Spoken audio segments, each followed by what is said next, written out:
Peace, Black family. So I don't care what anybody says. Interracial dating is a form of psychological and social grape.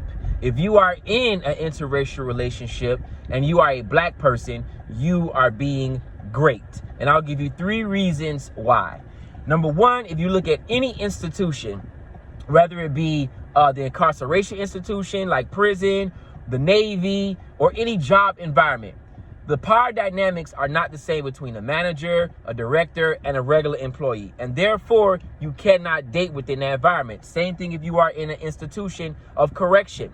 Correction officers cannot date inmates because they recognize that the power dynamic does not exist. It is not fair. Therefore, the correction officer can get arrested for what? Sexual deviancy or some type of rape, because the power dynamic is not the same. We already know as black people, the power dynamic and YT people is not the same. Number 2, you have been groomed. You may not think you have been groomed, but your whole life is about grooming. You grew up watching Disney. You grew up watching Full House. You grew up believing that Thomas Edison was the greatest inventor and Abraham Lincoln freed the slaves.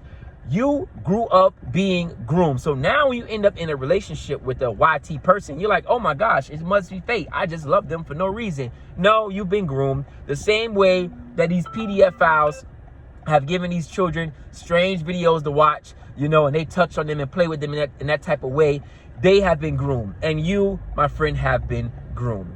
And the 3rd reason why, if you're in an interracial relationship, you're being raped psychologically and socially, is that whenever a black person is dating a YT person, they take on the characteristics of the opposite sex. So if it's a black man, he's going to try to act like a YT white man. He's going to have that rocker punk look. He's going to be into anime. He's going to, he's going to be everything that a YT man would be. And then if it's a black woman, she's going to try to be everything that a YT woman would be, right?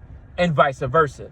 So these are my 3 reasons how I know 100% sure if you are in an interracial relationship. 1, you're dealing with alienation. You're separated from yourself and your culture. You are just out of there. Number 2, that you are being psychologically and socially raped. And you can't go against those facts because we all know that the power dynamics is a real thing. We know that we all grew up watching all these YT shows and YT movies. So that's a form of grooming, right? Like, you can't go around these things and say, no, I just made this choice. I just fell in love. Nobody just falls in love.